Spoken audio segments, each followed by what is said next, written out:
তৃণমূলের তাণ্ডবে গুরুতর আহত খগেন মুর্মু হাসপাতালে ভর্তি। শিলিগুড়ির একটি বেসরকারি হাসপাতালের আইসিইউতে ভর্তি খগেন মুর্মু।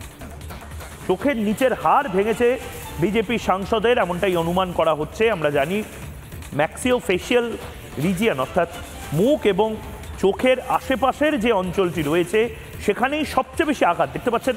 যেভাবে রক্তাক্ত অবস্থায় তাকে পাথর ছোড়া হয়েছে, মানে এই পাথরবাজদেরকে কাশ্মীরে ঠান্ডা করা গেছে, পশ্চিমবঙ্গে ঠান্ডা করা যাচ্ছে না।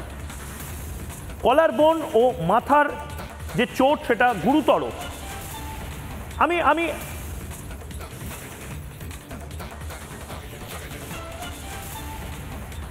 এই মুহূর্তে আইসিইউতে ভর্তি বিজেপির সাংসদ খগেন মুর্মু এবং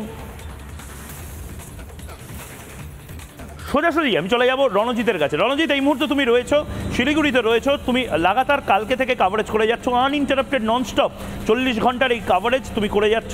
এই মুহূর্তে খগেন মুর্মুর কি কি আপডেট, আরো নতুন কি কি পাচ্ছ?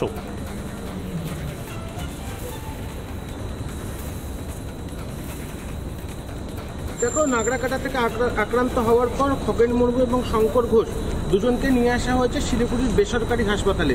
সেখানে আইসিইউতে ভর্তি রয়েছেন খগেন মুর্মু। তার চোখের নিচের হাড় যেমন ভেঙেছে, মাথায় গুরুতর আঘাত রয়েছে। তার সিটি স্ক্যান করা হয়েছে। ডাক্তাররা তার উন্নত চিকিৎসার জন্য বিভিন্ন রকম চিকিৎসা পন্থা অবলম্বন করছে। অন্যদিকে শঙ্কর ঘোষের একাধিক জায়গাতে যেরকম আঘাত লেগেছে, গলার বোনে আঘাত লেগেছে, মাথায় আঘাত লেগেছে, হাতে বিভিন্ন জায়গাতে আঘাত রয়েছে। চিকিৎসকেরা ইতিমধ্যে দুজনকে নিয়ে অবজারভেশনে রেখেছেন। পাশাপাশি বলে রাখা ভালো, এই খগেন মুর্মুর যে চোখের আঘাত, সেই আঘাত এতটাই গুরুতর যে তাকে আইসিইউতে রাখা হচ্ছে এবং স্পেশাল যারা চিকিৎসকরা রয়েছেন, অর্থাৎ বিশেষভাবে যারা স্পেশাল চিকিৎসক, তাদেরকে ডাকা হচ্ছে যাতে তার চোখের কোনো ক্ষতি না হয়। পাশাপাশি মাথার সিটি স্ক্যান করা হচ্ছে, কোথাও রক্ত জমে রয়েছে কিনা।